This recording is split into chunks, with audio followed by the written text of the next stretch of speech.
Retro Hangover is supported via Patreon by listeners like you. We would especially like to thank our 16-bit tier subscribers, Lyle McCarnes and Ashton Ruby. Your continued engagement and generous donations are deeply appreciated. Thank you.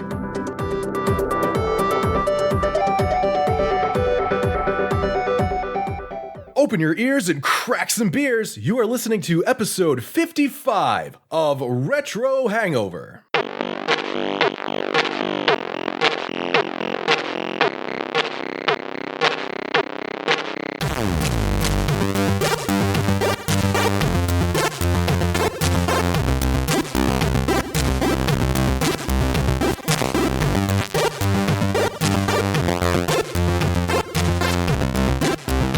Hello, Internet. Welcome to your favorite podcast as you are listening to it currently. We are creating crazy caricatures, causing killer clowns to crash carts, kicking creativity con jobs cautiously. This is episode 55 of Retro Hangover. I am your co-host, Chris Copleen, joined by our special guest today, LPTyger, and as always, your host, Shane Blue Dick Dragon Shell Koski. Okay, I have problems with this one, and I'm going to enumerate them right now. Number one, blue shells are the fucking worst. Number two, they are not in this game. I demand a rewrite right now. If I'm going to get a Dick Dragon name every single episode, I will be damned if it is not good. I am disappointed. How about Feather Dick Dragon Koski? The feathered Dick Dragon? Is that like... Feather Dick Dragon. Yes, real dinosaurs. Get dinosaur action. They do Tactical dinosaur herds. action. In any case, man. Yeah. We are on a new episode where today we will be talking about Mario Kart. Obviously, as you have already seen in the title, because we're not secret anymore.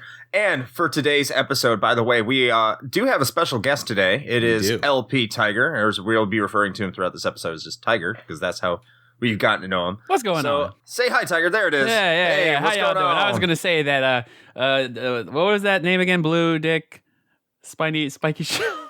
Yes, the blue spined dick. Yes, Blue Dick Dragon Shell. That just makes it sound like you have the ability to destruct. Destroy.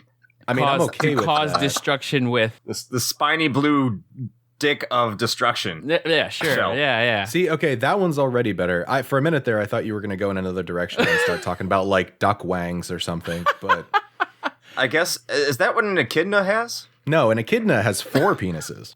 Oh boy. Yeah. Oh, I'm learning. I'm already going to learn a lot from this. I can already tell. You will never look at Knuckles the same way again.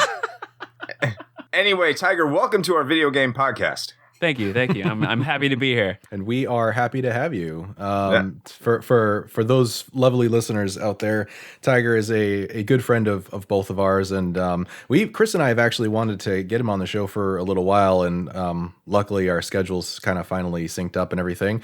And we asked him what he would like to talk about, and Super Mario Kart, I believe, was fairly high on that list, if I'm informed correctly. I'm a huge Nintendo guy, so and Mario Kart has been a part of my life ever since the first version on the Super Nintendo. So I was very happy to be on this episode to talk about Mario Kart. So I appreciate it. Yeah, absolutely. So Tiger, if you don't mind, why don't you let the listeners out there know a little bit about yourself and kind of what you do like around here in the Jacksonville community and that sort of thing. Oh boy. Okay, so I go by LPTyger, and I used to be known to run Dance Dance Revolution tournaments within the state of Florida for about 15 years until I let that go. And I also did some fighting game tournaments. And I've also run a tournament in Jacksonville. Not a tournament, but I did an event in Jacksonville called Arcade Jacks. Put some arcade machines and consoles in a bar, have a DJ going, have some like game-themed drink specials. I did that for about 2 years. I was really into just like a video game communities, bringing everyone together to unite, to, drink some beers, play some video games. And about the last 2 years, I've been taking a little bit of a hiatus from events. I also did a two podcasts, actually. I did a podcast called the Storm Unity Podcast, let's say about 4 or 5 years ago. It was a video gaming podcast, kind of general. And then about 2 years ago, I did a podcast called Nintendo Seconds, where it was basically about 5 to 10 minutes of like the latest Nintendo news. And I just kind of, since then, I've been kind of taking a hiatus and I've been doing a lot of real life stuff. So I've been resting and just actually playing video games now. So that's great. Imagine that. Playing them. Yeah. But even like the holiday season, and I know we're going to start talking about what we played. Like I haven't really got a chance to play a lot of games because I've been doing some Amazon selling. I don't know if y'all know I do that. I do Amazon selling too, like for video games. So I do a whole bunch of stuff that surround the genre of video games. Yeah, for sure. And actually that I'm not sure about Chris, but I know for myself when I moved down here to the North Florida area, that's actually how I ended up meeting Tiger, was because he was like running these events and things like that. And I know, like, listen, self-care, super important. And so I'm glad that you're taking that time for yourself, 100%. But 100% selfishly, I'll say that I kind of missed the Arcade Jacks thing a little bit.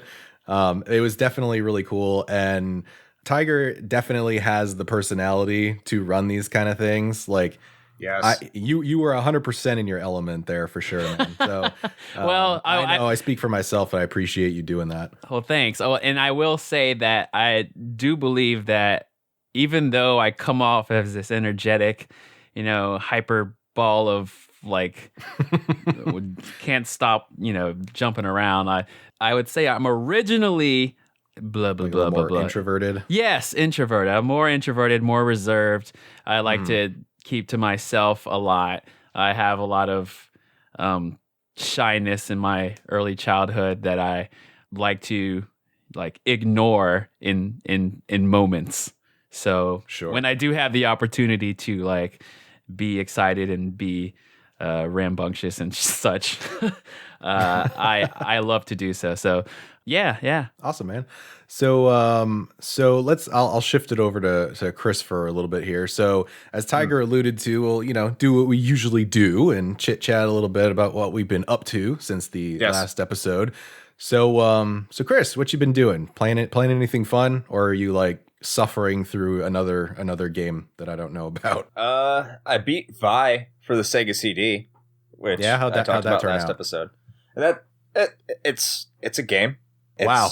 Ringing endorsement. Fantastic. I would say if you like older JRPGs like Phantasy Star 2 and Dragon Quest 2, it's like that. Okay. So it's very grindy. Enemies, the definition of difficulty is just give the enemy tons of hit points and lots of defense and just continuously hit it while you heal yourself. So that's how it is my favorite. Yeah. That's how it defines difficulty. So that's why it's kind of tough. It's definitely a throwback grind RPG. And even the game came out in 1994. So even in 94, it's a game that was a throwback. So I like those kind of games, but I can completely understand why a lot of people wouldn't. Sure. But ever since I beat it, I haven't really played much. I've been kind of busy with some things at work and around the house and so on and so forth. So, it's like flu and cold season, so we've been dealing with a lot of that here in the house. There's that. Yeah, for sure.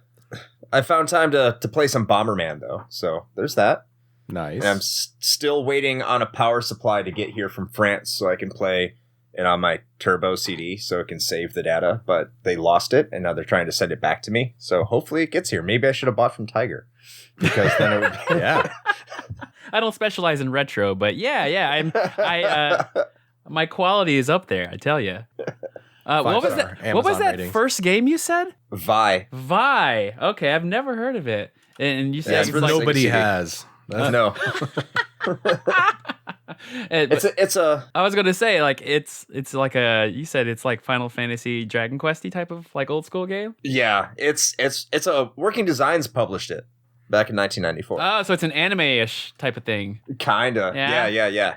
And it feels exactly like Dragon. I would compare it most to like Dragon Quest 2 with the Final Fantasy 4 plot structure. Okay. Noted. Super grindy and difficult. So if you don't like those older games, don't go for it. Oh, and the animation looks ridiculous. So there's some enemies that look like they have their jaws dislocated. And I don't know if that was intentional that you fight against. And a little bit behind the times, you go back and this is working designs. And if you know anything about working designs, they try to be rather cheeky. In the way they write.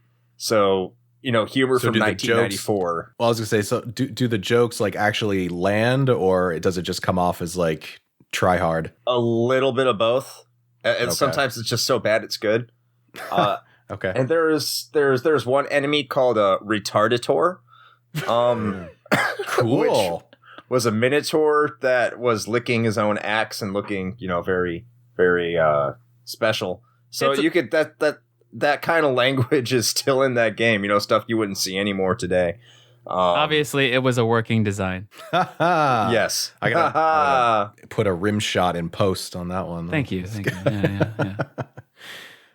All right. Well, cool. So Tiger, I know you said you've been super busy lately, but have you had a chance to play anything? And also, what has been keeping you busy? Because I know at least some of it, and it's like at least tangentially related to. Yeah, we can talk about that for a while. So I'll try to be brief on that. Okay. But let's start with the game I had been playing before I got that busy.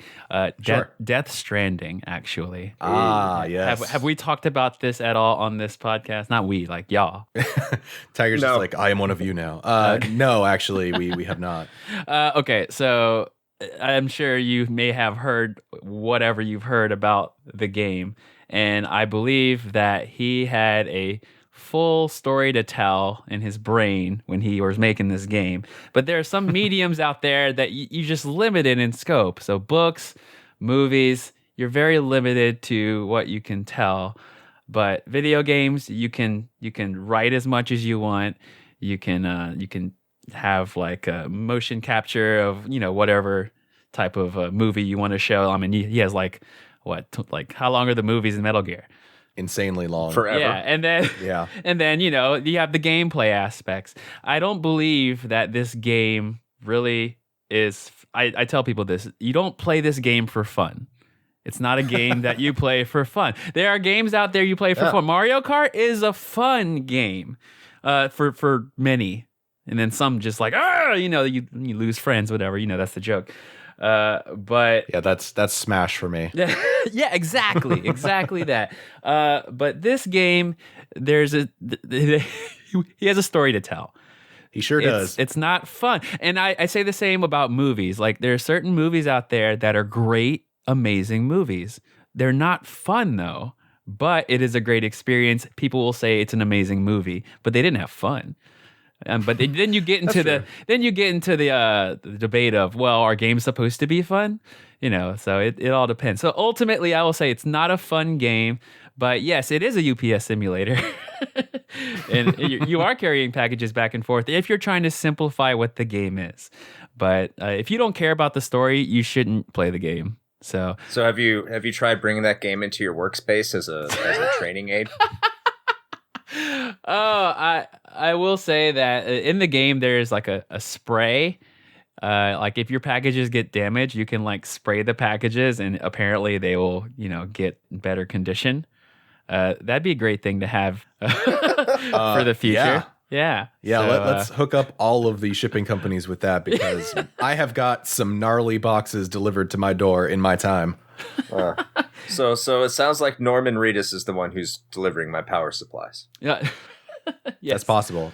Maybe he just ran out of, like, ladders, man. They got dropped in the river, and now he's chasing it down, and you just like you have no sympathy for him. Yeah. So my question is with Death Stranding, because Metal Gear Solid was still fun because they had moments where it was a little over the top and kind of cheesy.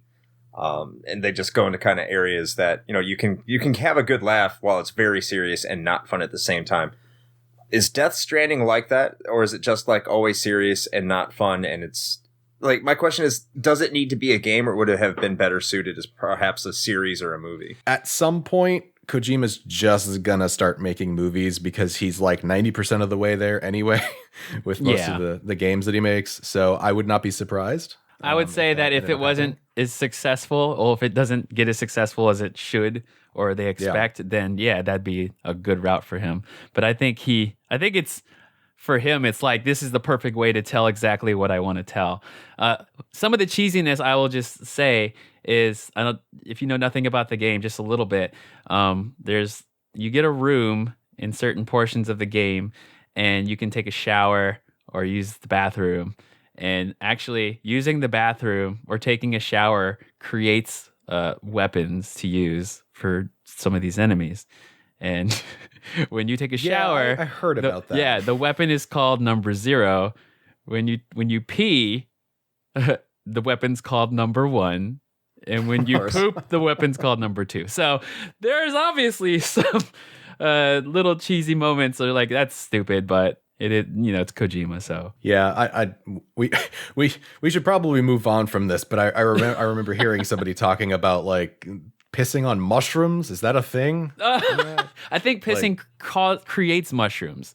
Okay. Yeah, that's what it is. And you can actually see other mushrooms that are people pissed in those spots too. So that's great. What a time to be alive. Yeah. Oh, God. All right, Shane, how about you? What have you been up to? What have you been playing? Well, I'll keep mine brief. I think the most notable thing so far is I made the decision. I guess you could call it a New Year's resolution if you'd like. I don't know. But I realized that I still have games that I have yet to play, and I'm not even talking about my Steam backlog because that's a nightmare. But I have my Xbox 360 that has been sitting on my shelf underneath my TV in my living room forever. And I still have physical copies of games for that I have yet to play. So I was like, you know what? I am going to make a point of trying to play through the rest of these that I have not touched yet so that I can, probably pack away the 360 because I've got other stuff that I can use and I really don't use it that much anymore. So I was kind of poking through what I had left and I got, I think, about half a dozen titles. And so the first one I decided to tackle was Final Fantasy 13. So I have been playing that for the past week or so. It's not as bad as everyone says it is. No, I mean, I'm enjoying it. I get why people probably complained about it at the time. It is very much like a hallway simulator. And at first, I was a little concerned because I was looking at, how the systems were playing and I was just like, cool. So I hit one button on auto attack and it just does everything for me. Is this what I'm going to do for the next 60 hours? Because I don't know if I want to do that.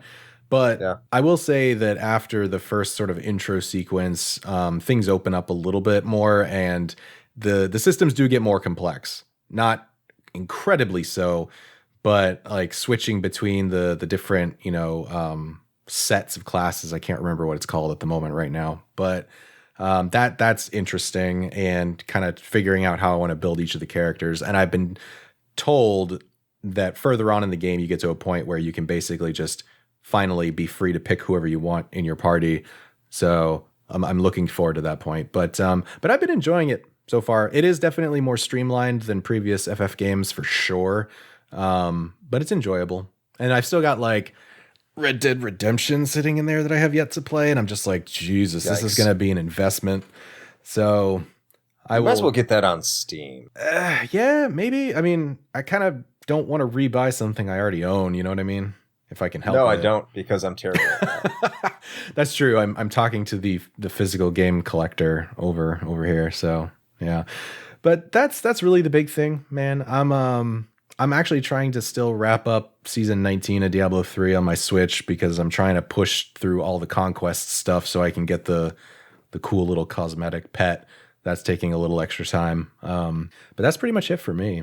So I think we're going to do something different this time around. Say first for Retro Hangover Podcast, I am happy to say that we are going to have our illustrious guest Tiger read our brief history for us. Which I'm super excited about.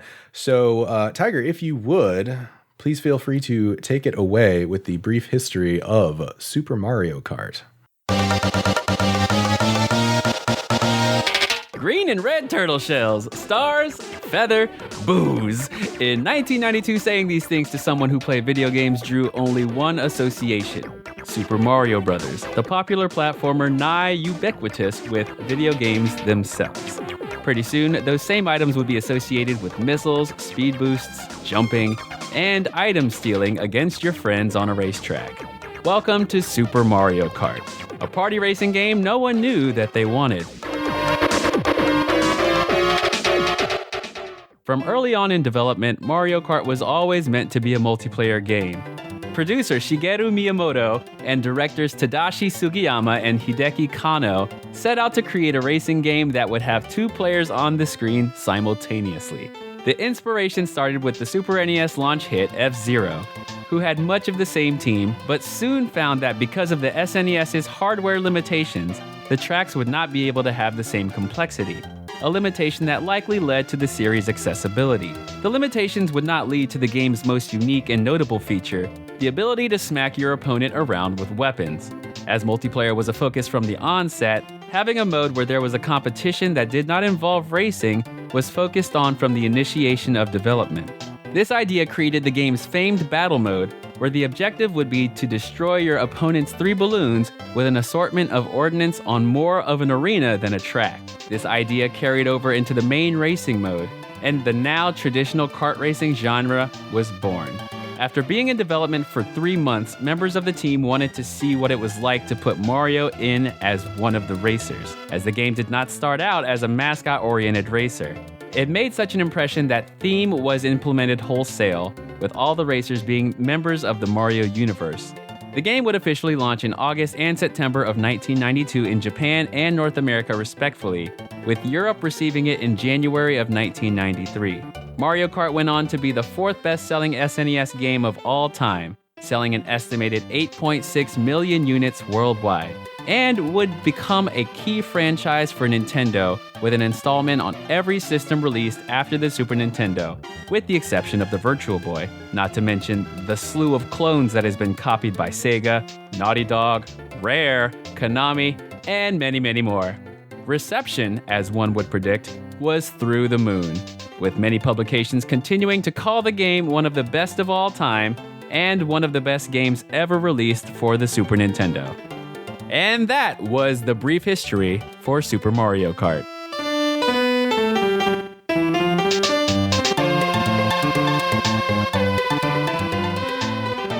So, Mario Kart, I think we pretty much established this at the beginning of the episode. All of us did play Mario Kart when it first came out on the Super Nintendo. Absolutely. Or did Shane, did you get back to this later, like everything else? You know what?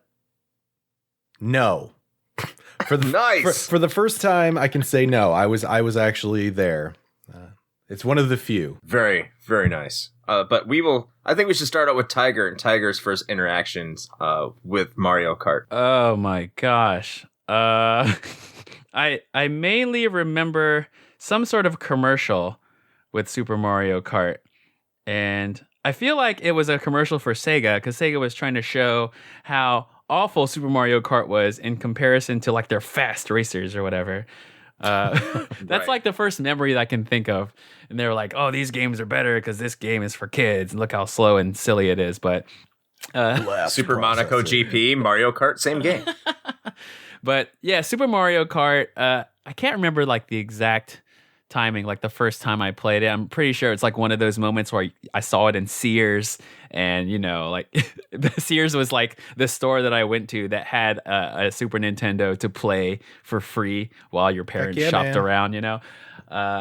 Yeah, Super Mario Kart was definitely a big turning point as far as like games that I played, you know, with a friend over and over and over and over again, and I would not get tired of.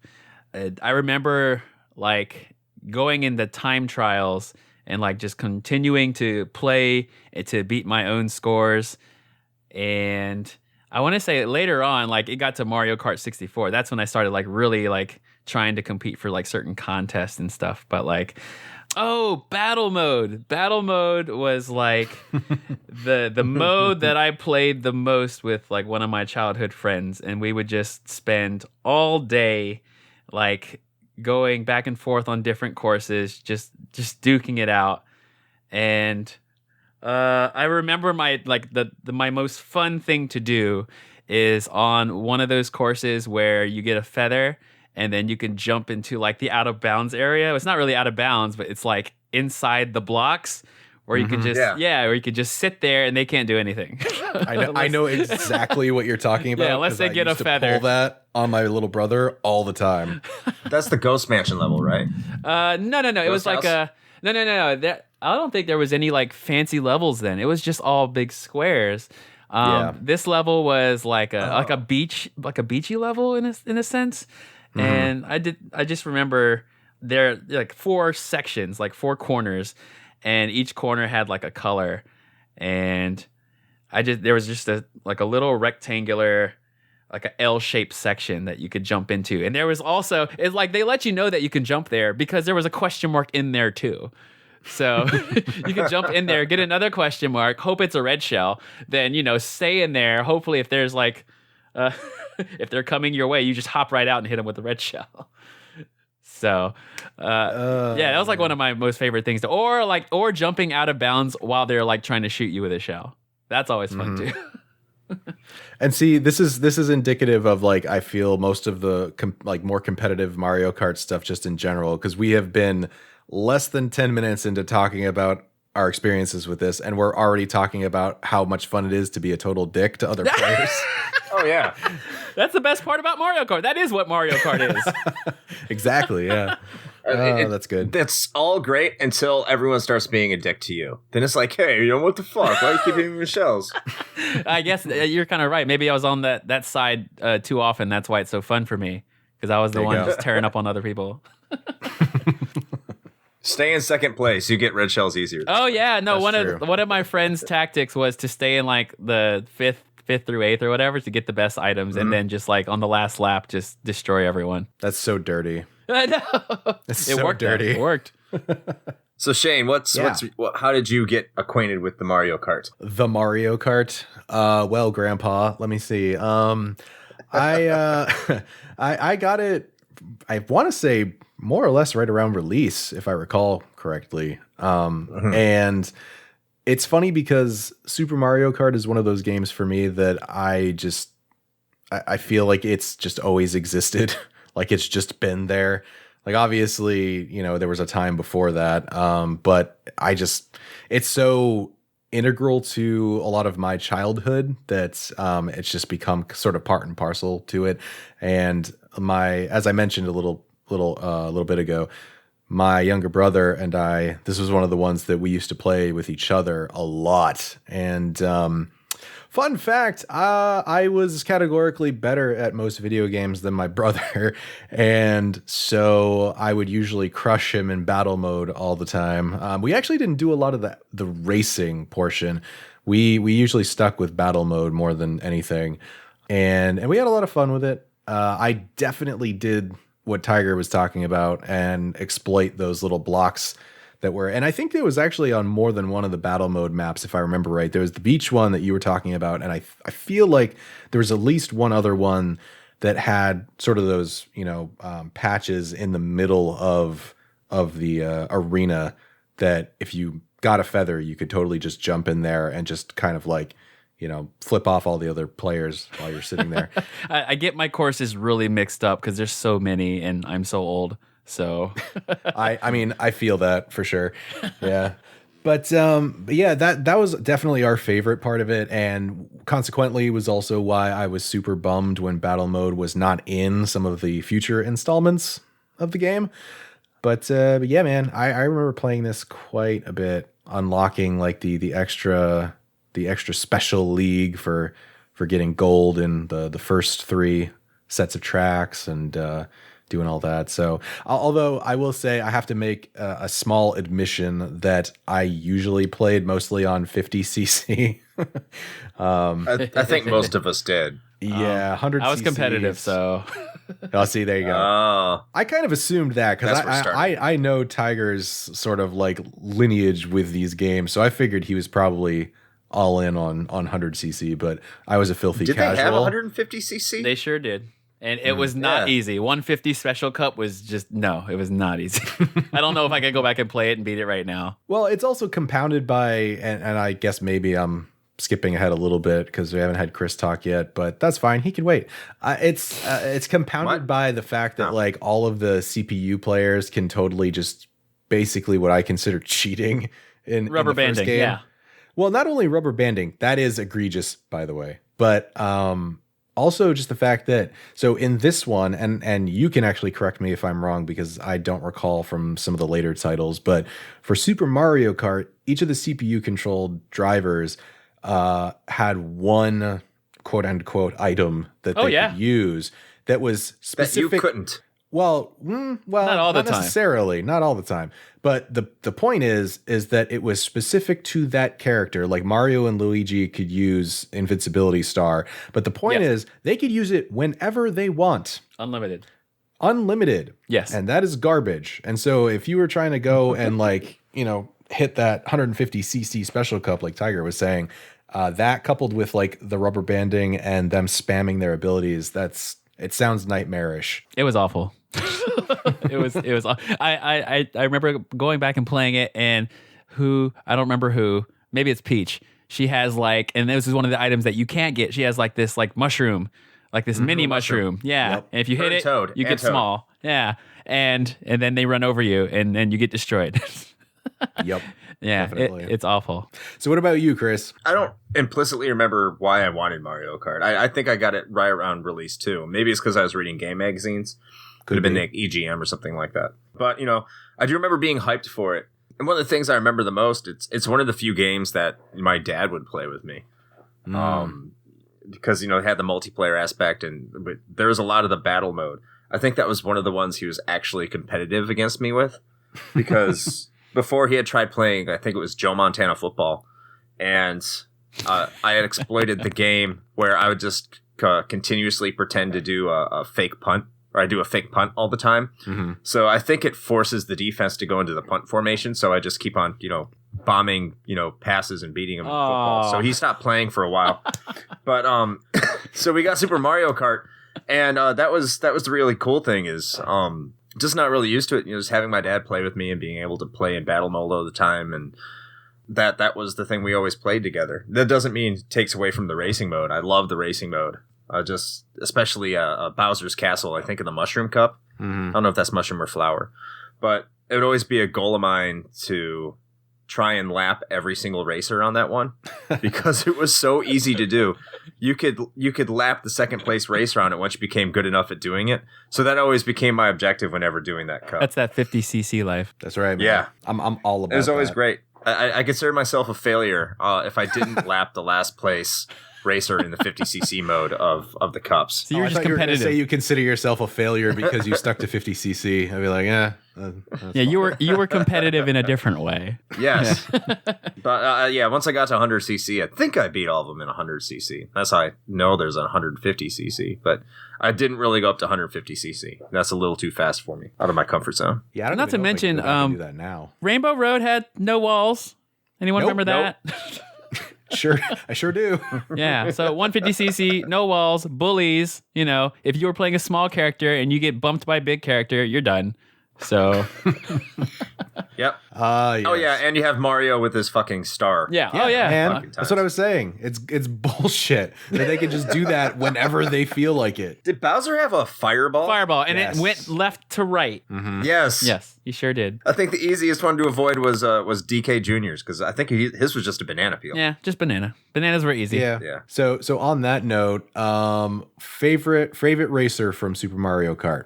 What's y'all's? Mine's Koopa Troopa. Toad for me. Okay. I've always loved Toad. Toad never gets yeah. enough recognition. Well, until Captain Toad came out. But That's true, yeah. Which is a great yeah, game. that was his first game. Yeah. But oh yeah, love it. But yeah, Toad, definitely, which is basically the same as Koopa Troopa. So I would interchange between the two of them and sometimes play Yoshi as well. It'd be those three racers. Well, it seems like we're all on the same page on that Yeah. one because I basically always played as Koopa Troopa. those two were actually we'll consider the beginner characters.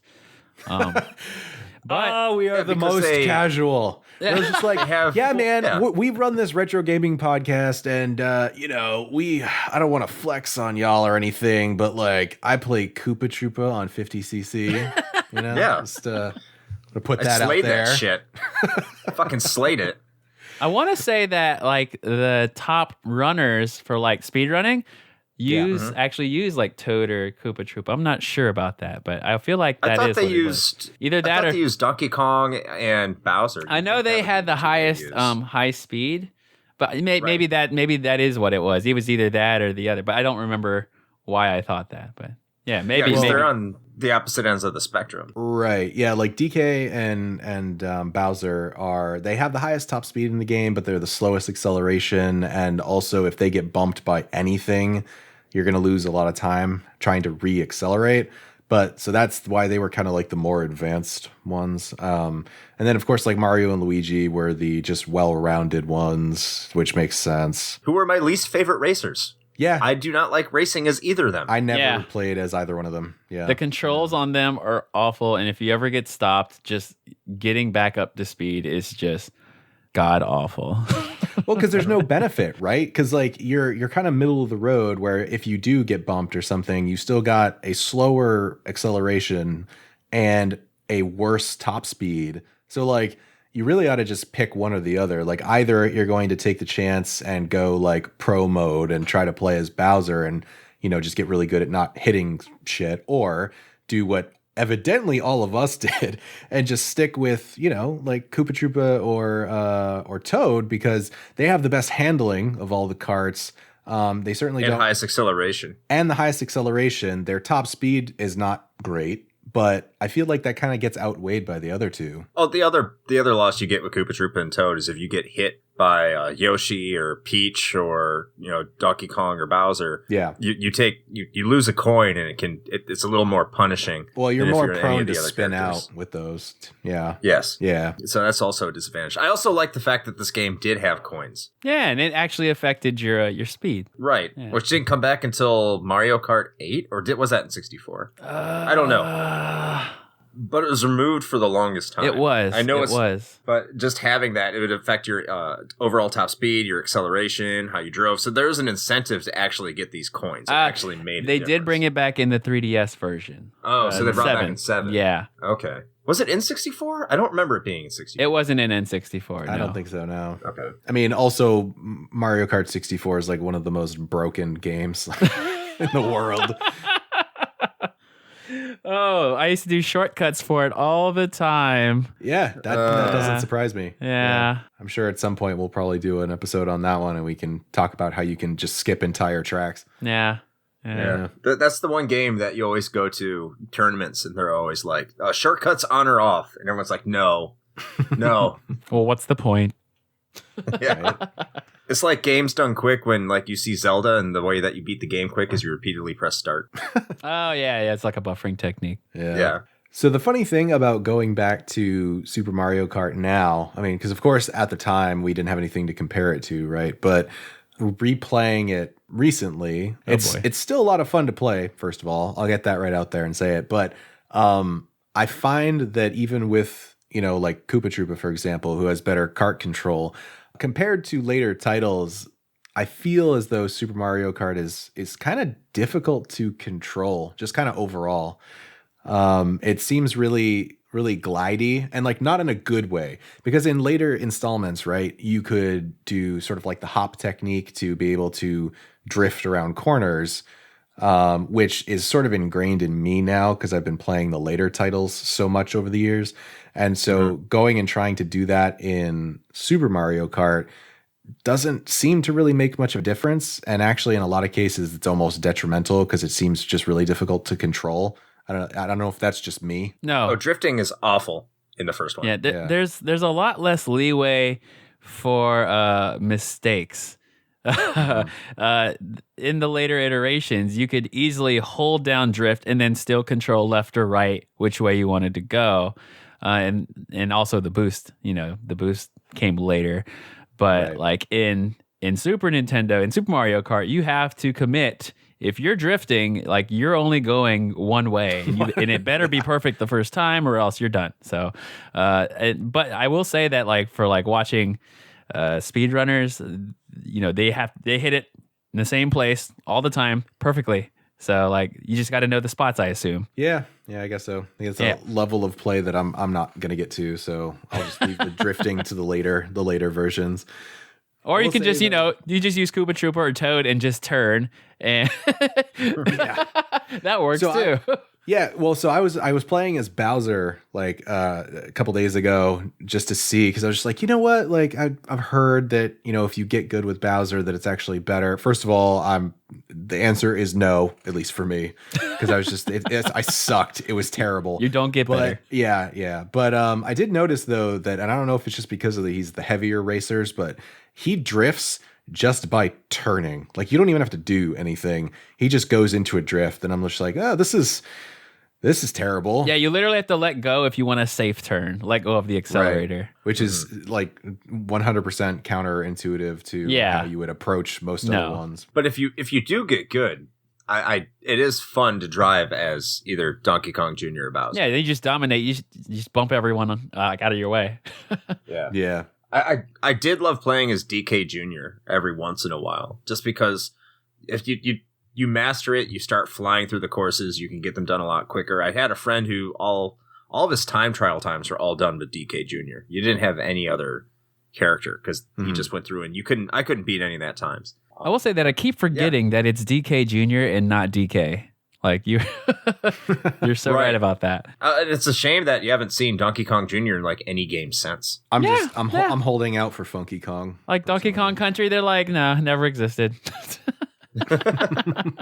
Donkey Kong Country ruined Donkey Kong.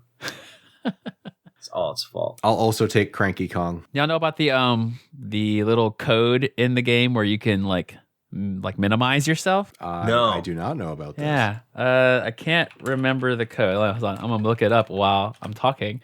But pro podcasting skills. Yeah. It's like, I remember. I remember how it is. Like what you're supposed to do. When you're on the select screen, you're supposed to hold Y and push A, and it will shrink your character. So I think it's literally the same thing as like running into the mushroom that Peach or Toad throws. So there's no benefit to it, though. No, there's no. It's just like, hey, you can shrink yourself. So if you get run over, it'll just happen over and over again. It was just like one of those fun things. So that sounded so fun to handicap myself. That's super hard mode though. You need to minimize yourself on 100cc special cup. Yeah. That's flex mode. That's when you just want to show off. And then there's also like there's certain shortcuts on Super Mario Kart. I don't know if you remember, there's the one on Ghost Valley where you could just jump over with the feather. Kind of shortcuts, like a good quarter of it. Or you could use the mushroom from very far back, hit like the yellow jump from way far back, and then still take the same shortcut. So that was I don't know. Have y'all ever played a Mario Kart Tour, like the mobile game? I've stayed far away. Yeah, I think that's like the general consensus. But they had a time where they released Ghost Valley 1 on Super Nintendo, and it had like the same like implementations of the Super Nintendo track. So that was really nice. That's cool. I played it for a little bit when it first came out, but I'll be honest, I just couldn't really get behind the control scheme. Yeah, it's pretty bad. Well, it takes some learning, and when games take learning for controls, it's hard to get people invested. Yeah, for sure. Although, if you monetize the shit out of it, it's hard for people to get unfortunately, it does have a kind of a pay to win. It's not really pay to win. It's like pay to get a lot of points. I think you can. Well, no. I think in order to enjoy it, you need to learn how to control, and some people can't get past that hump. But once you get past that hump, then it's like you have to pay in order to get the most points if you care. But that's how mobile games are anyway, right? So Why That's invest so true. much time in them? Got that gotcha life, son. No, Yeah, I mean, yeah. then in that game in particular, their implementation of that is great because you just there's no subtext at all of you going and stroking this very large pipe in front of a bunch of excited toads. There's nothing there. So actually, Tiger, you brought up that the haunted one there with the jump, and that reminded me of something because it was hilarious. That is how that jump would work on that track if you are good at the game. You know what happens? You know what happens if you are not? Like my brother, I would do this on purpose to him actually because I thought it was hilarious. But I'd be like, yeah, just use the mushroom right here. You'll go so fast, and he'll do it, and then he'd hit that jump and just launch himself into the void. Yep. It's great, and I was an asshole. See, we speak about rubber banding too, and I think that's one of the if you're playing against someone else on that track, for example, like all the items that it will give you in order to take those shortcuts, you only really get when you're in first place. Yeah. So like the feather and the mushroom. Yeah. Oh yeah. So if you're in second place, you're getting like green shells or red shells, which are good items. But if you're in first place, you're like, oh fuck you, I'm going to take the shortcut and even get further away from all of you. So it kind of benefits everyone who's already good at it. Not to mention, the red shell was not as good in the first game as it was later on. It wasn't like a homing that followed all the way around the racetrack. You would literally have to be, you'd have to at least have a visual of the person so that you can throw the red shell, or else it'll just like turn directly to where they're going. And if there's a wall between you and the other player, then you're screwed. And I'll be honest with you, I prefer it that way because I think the like heat-seeking red shell is a terrible idea. Like I actually appreciate the fact that it takes a little bit more, in my opinion, a little bit more skill. Yeah, I got you. Exactly. I can agree with that. Yeah. Yeah, because you get to later Mario Karts, and like if you're in first place, you always get bananas for the most part. Pretty much. And Bananas and coins, remember, man. That's it. Bananas and coins. Yep. And so I would just sit there in later installments, and not so much. I really can't in the first one, but in later installments, get a banana and just sit there and hold down the attack button, which is common tactic, and just keep it there until someone got a red shell and knocked it behind you. Yeah.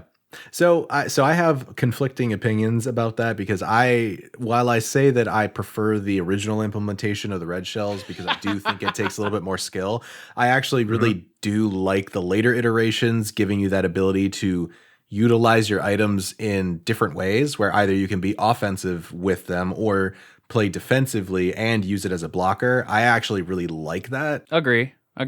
I think there's a lot of balance issues, obviously, but I think it's a good balance between first and second place getting red shells, first place getting bananas, and then you have that battle of waiting for the banana to go away before you can really hit them, or if if you're playing something like GameCube, then you can hold 2 items, or in the later iterations you can just have 3 red shells like winding around you. The balance is everywhere. But yeah, I agree. I like the fact that you can hold the banana behind you. Although in the Super Nintendo version, you could technically block it still by just waiting until it gets behind you. It's more of a timing issue rather because you can't really see it coming. And you still can launch your green turtle shells backwards. You can set them down like a banana peel. Yeah. Yeah. You can't shoot them out, but yeah, you could be more strategic. You can poop them. Yeah, exactly. Poop the shell. Yeah. So one last thing that I think I wanted to touch on real quick, before we probably start wrapping up for this episode, I did just want to point out that I feel like this was one of the better implementations of Mode 7 on the Super Nintendo, like for sure. I think it was leveraged for quite a number of titles and some for better or worse, but given that the majority of this game is just Mode 7, I think they did a really pretty solid job with that. Well, that's where you see the legacy of F-Zero. That's where you see that's the development of F-Zero paying off. Because you go back and play F-Zero now, in my opinion, it's way too difficult. And I mean, it's not it is crushingly difficult on the higher difficulties, of course, but it's not as accessible as Mario Kart, but it does a lot of the same techniques. It's very good looking. It's very fast.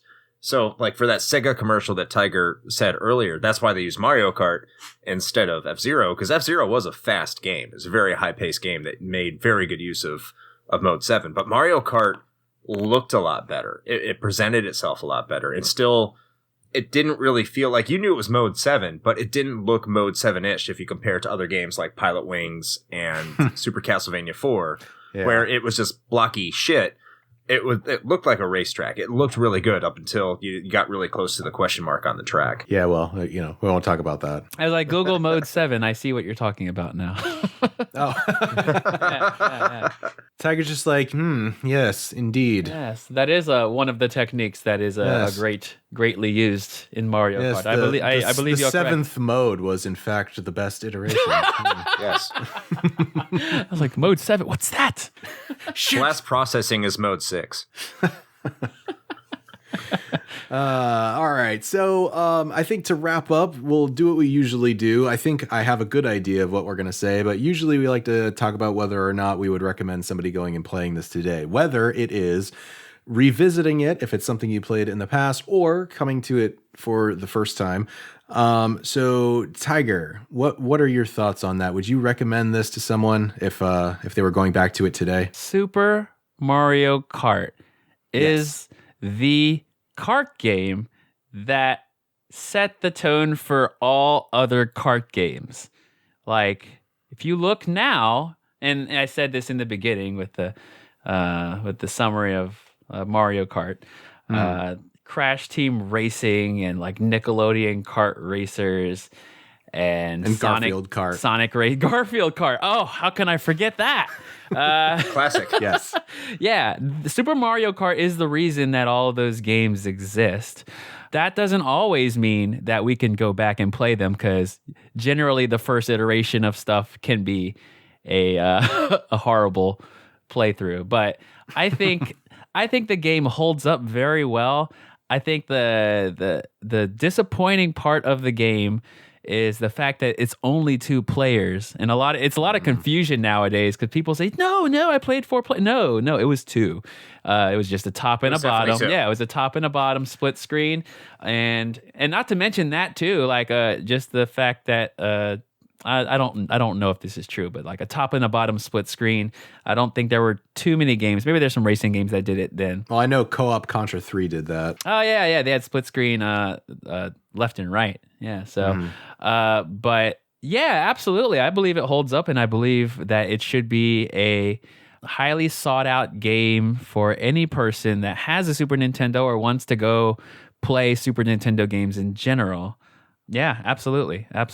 Cool. I mean, that actually kind of took a hard right turn there, because I thought you were like leading to saying that, well, this was very inspirational for future kart games, but don't bother, go play one of those instead. Well, don't get me wrong. Like, other Mario Karts are better, but True. Like, as far as a Super Nintendo game, like in comparison to other Super Nintendo games, maybe other racers, even in Super Nintendo, I think it holds up very well. Okay. All right. Chris, what about you? Yeah, pretty much everything essentially that Tiger said.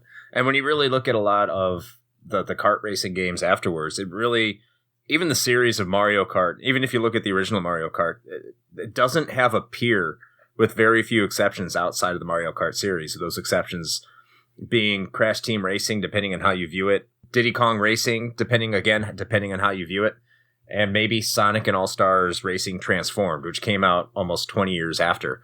So when you talk about the original Mario Kart, which is my personal third favorite Mario Kart, you can go back and play it and have a good time with it, especially if you did grow up playing the Super Nintendo. That being said, I wouldn't recommend that would be the first Mario Kart game you play in today's age, just because you do have Mario Kart 8 Deluxe, which is an absolutely phenomenal kart racer. It's probably my favorite kart racer ever made. Best version ever. Yeah, best version. Yeah. Yes. So you can go and play that, and even if you want a more unique experience, Mario Kart Double Dash is right there too, which I think is a grossly underrated Mario Kart game. So if you have to play one version of Mario Kart, this wouldn't be it. But if you are into Super Nintendo games, as I imagine many of the listeners are on this podcast, yeah, go back and play it. It's still enjoyable. It's still a very fun game. And even though you're controlling it with the D-pad, which is probably somewhat foreign to a lot of people today, it's still surprisingly controllable for the setup that it gives. Yeah. And another thing I want to add, there's nothing bad about it. Like, well, aside from, losing, but there's like, I can go back in Super Nintendo games, and there's certain games you're just like, that's bad. This is awful. This is horrible. Like, there's nothing bad about the game. The controls are like pretty good. It has charm to it, like as most Mario type games. And I can't think of anything bad to say about it. I do have one thing, actually. I am disappointed that we once again suffered censorship with Super Mario Kart, and when you win a race, you don't get to chug the champagne bottles. Instead, you just kind of clank them back and forth. I want to see Peach get white girl wasted. Yes. That is my only criticism. I am surprised as a Nintendo fan that there's even champagne in the game. Goodness. It's soda in America. So liberal. It's soda. But aside from that, I think for the most part I agree with both of you. I do think that it is something that is certainly worthwhile, especially if you kind of want to get an appreciation for the roots of all of these kart racing games. You should definitely experience it at least once, and it is still very playable. And because it was developed for a system where all you had was a D-pad, it might take a little getting used to for those of us that might have grown up with analog sticks by default, but it does control well regardless, just because not only was that's what it was developed for, but it is a first party title, so you kind of benefit from that also. But yeah, I mean, there are better Mario Karts out there for sure. But you really won't have a bad time with this one. And if you can get, one other person to plop down on the couch with you, you certainly cannot go wrong with the battle mode. That is still a lot of fun, even today. Not to mention, bring back Donkey Kong Jr. We're going to start a change.org petition. You say not to mention something, Tyler? Oh, yeah. I was going to say not to mention, if you have a Switch and you have Switch Online, you can play it right now. That is true. Nintendo Switch Online. That is a good point. For free, kind of. Well, for free, kind of, yes. If you already paid the money. Yeah. For free-ish, yes. All right. Well, I think that kind of wraps it up. Unless we have any more alibis. Oh, Tiger, one more how about thing. You I just thought of something. One day you may be able to play this game in the future if they come out with a Mario Kart Maker. Ooh. Do you think that could be possible? I would be. I do for that. Yeah, in the spirit of like Excite Bike, they should do that. That's true. Oh, because you can they customize. Did it in Excite Bike. They should. There's no reason they can't do it now. Yeah, track editor work the same way. Just put it in there with Mario Kart 8 Deluxe or Mario Kart 9 if that's ever going to be a thing. I don't think so. Yeah, put a track editor in there. I don't see that coming, but Mario Kart Maker. You heard it here first, guys. There you go. Mario Kart Maker. Nintendo, that would be just awesome. get in touch with us. We will tell you where and how to make out the royalty checks. Yeah. I don't even want it. Just give me the game. I'll take the game. You can have the idea. He'll make money off selling it on. That's the long plan. That's what he's going for. Don't put it on sale for $30 because you know what I'm gonna do. Make sure there's a special edition. Oh no. Yeah. First in line, make an alarm. Well, cool. So before we jump into our usual spiel about how you can find us on the internet, Tiger, why don't you let the listeners know where and how they can find you and what you do? Well, I'm at home and I don't do anything, so fantastic. You won't find me active on too many things, but no, I have a Twitter and a Twitch that I haven't used in a while, but you never know. So I can be found at LPTyger. And likely, if there's any other thing that comes out with usernames, LPTyger will be the name that I will be under. So that's how you can follow me or add me on whatever you have. All right. And as far as we are concerned, there are a number of places that you can find us. But the easiest vectors are, of course, Facebook and or Instagram. That's usually where we are. Chris has been doing a fantastic job of posting a bunch of shots of his retro game collection to not only his personal Instagram, but ours as well. And so definitely feel free to check that out.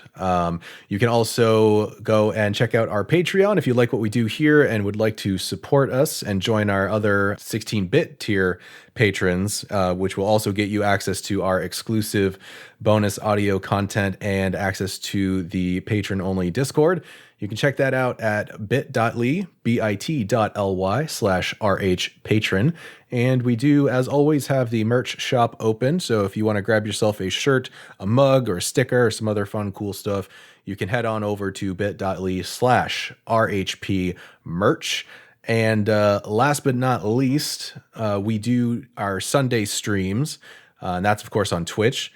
So just look for Retro Hangover there. We are usually on at 9 p.m. Eastern Time, and we are streaming some retro game or another, usually something related to our most recent episode, or it could just be some random obscure shit that Chris probably found somewhere. So that could happen too.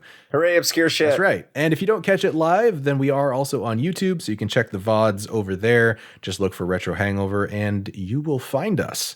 So, Chris, did I miss anything? Toss a coin to your patrons, or listeners of plenty. Great. I just got that song out of my head, and now it's going to be stuck there for another 2 weeks. So thank you for that. It's going to be a while before you get that song out of there. I know. It's also going to be a while until the second season comes around, which I'm not happy about, but that's fine. I'll just play The Witcher 3 in the meantime. But with all of that said, Tiger, thank you very much for joining us on this episode. It was a blast to have you here. And hopefully, if we cover Mario Kart 64 in the future, maybe we'd love to have you back. Anytime you do any Nintendo, I'll be happy to be on this podcast with you guys. Awesome. All right. Love that. Well, I think with all of that said, until next time. Play with your spiny blue pussy destroying joysticks.